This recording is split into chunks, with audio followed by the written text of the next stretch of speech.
അലനല്ലൂരിനെ സംബന്ധിച്ചിടത്തോളം റോഡ്, പാലം, അതുപോലെ ഇരിപ്പിടങ്ങൾ ഇതൊക്കെയാണ് വികസനം. ശരിക്കും സാധാരണക്കാരിലേക്ക് എത്തുന്ന വികസനങ്ങൾ ഇനിയും അലനല്ലൂരിൽ വരാനില്ലേ? അലനല്ലൂർ എന്ന് പറയുന്ന നമ്മുടെ ഈ ഗ്രാമപ്രദേശം, ഇതിന്റെ ഏറ്റവും വലിയ പ്രത്യേകത എന്ന് പറഞ്ഞാൽ പുഴയും മലയും ഒക്കെ ഉൾക്കൊള്ളുന്ന ഒരുപക്ഷെ ഏറ്റവും വലിയ പഞ്ചായത്തുകളൊന്നായിട്ടുള്ള ഒരു അലനല്ലൂർ പഞ്ചായത്ത്. എടത്തനാട്ടിലെ അലനല്ലൂർ ഒരു വലിയൊരു ഭൂപ്രദേശമാണ് അത്.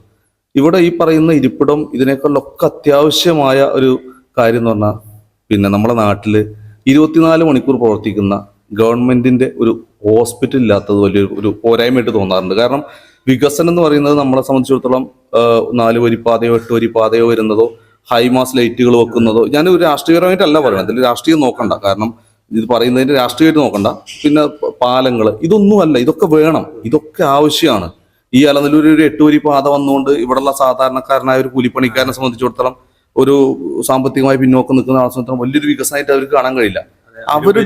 അവരുടെ ഏറ്റവും വലിയ ആവശ്യം എന്ന് പറഞ്ഞാൽ, ഞാൻ മനസ്സിലാക്കിയെടുത്തോളം, ഞാൻ ചോദിക്കട്ടെ, അലനല്ലൂർ പഞ്ചായത്തിൽ ഒരാൾക്ക്, ഈ എടത്തനാട്ടുകര അലനല്ലൂർ പഞ്ചായത്തിലുള്ള ഈ കണ്ണംകുണ്ട് ഉൾപ്പെടെ, ഞാൻ കണ്ണംകുണ്ട് പ്രദേശത്തുള്ള ആളാണ്, ഈ കണ്ണംകുണ്ട് ഉൾപ്പെടെയുള്ള ഒരു സ്ഥലത്ത് ഭൂരിപക്ഷം ആളുകളും സാമ്പത്തികമായി പിന്നോക്കം നിൽക്കുന്ന ആളുകളാണ്.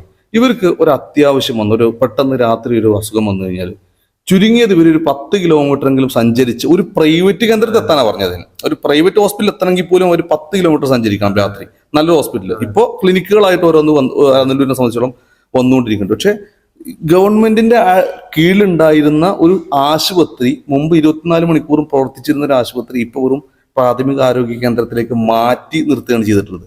ഒന്ന് ആലോചിച്ച് നോക്കി, എത്ര ജനങ്ങളുണ്ട് അലനല്ലൂർ എന്നുള്ളത്. മാത്രമല്ല, അലനല്ലൂരിന്റെ ഒരു പ്രശ്നം എന്താ വെച്ചാൽ, പ്രശ്നമല്ല, പ്രത്യേകത എന്ന് പറഞ്ഞാൽ ട്രൈബ് മേഖലയിലുള്ള ആളുകൾ, അതായത് ആദിവാസി മേഖലയിലുള്ള ആളുകൾ ഉൾപ്പെടുന്ന ആളുകളുണ്ട് ഇവിടെ പഞ്ചായത്തിൽ. അത്രയും ആളുകളുണ്ട്. ഇതൊരു വികസിതമായ ഒരു പഞ്ചായത്തല്ല, മറ്റെല്ലാം കൊണ്ട് വികസിതമാണ്, നമ്മളെ അഭിമാനത്തോടെ തന്നെ പറയാൻ കഴിയും. പക്ഷെ നമ്മളുടെ ബേസിക് നീഡായിട്ട് എനിക്ക് തോന്നുന്നത് ആരോഗ്യം, വിദ്യാഭ്യാസം, പാർപ്പിടം എന്ന് പറയുന്ന പോലെ അതിൽ ഏറ്റവും പ്രാധാന്യം കൊടുക്കുന്ന ആരോഗ്യപരമായ കാര്യങ്ങൾക്കാണ്. ഇപ്പോഴത്തെ നമ്മുടെ റോഡിന്റെ അവസ്ഥ, ഇപ്പോൾ ഞാൻ ചോദിക്കുന്നത്, ഇപ്പോൾ ഒരാൾക്ക് ഒരു ഹോസ്പിറ്റൽ കേസ് വന്നാൽ, അത് അത്യാവശ്യം ഉള്ളവനാണെങ്കിൽ പോലും ഹോസ്പിറ്റലിൽ എത്തിപ്പെടാൻ ഈ റോഡിന്റെ അവസ്ഥയെ കുറിച്ച് വളരെ ദുർഘടമാണ്.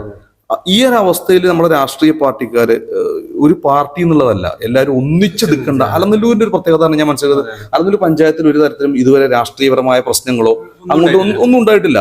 ആ ഒരു യോജിപ്പ് ഇത്തരം കാര്യങ്ങളിലും കൂടി കൊണ്ടുവരികയാണെങ്കിൽ ഒരുപക്ഷെ അലനല്ലൂരിലെ ആ ആശുപത്രി 24 മണിക്കൂർ പ്രവർത്തിക്കുന്ന ആശുപത്രി ആണെങ്കിൽ നമുക്കൊക്കെ ഒരു സമാധാനമുണ്ട്. കാരണം ഞാനിപ്പോൾ നാട്ടിലില്ലാത്ത ഒരാളാണ്, ഞാൻ പുറത്താണ് ജോലി ചെയ്യുന്നത്. എന്നെ സംബന്ധിച്ചിടത്തോളം എൻ്റെ വീട്ടില് ഞാനാണ്, അനിയനും പുറത്താണ്, ഞാനും പുറത്താണ്.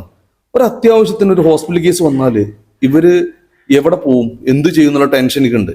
തൊട്ടടുത്തുള്ള വണ്ടി വീട്ടിലുണ്ടെങ്കിൽ പോലും നമുക്കത് അവിടെ എത്തിക്കാൻ, എവിടെ കൊണ്ടുപോകരെ ഈ ടെൻഷൻ. ആ പെരിന്തൽമണ്ണ പോകണം, ചുരുങ്ങിയത് പെരിന്തൽമണ്ണ പോകണം, അല്ലെങ്കിൽ മണ്ണാർക്കാട് പോകണം,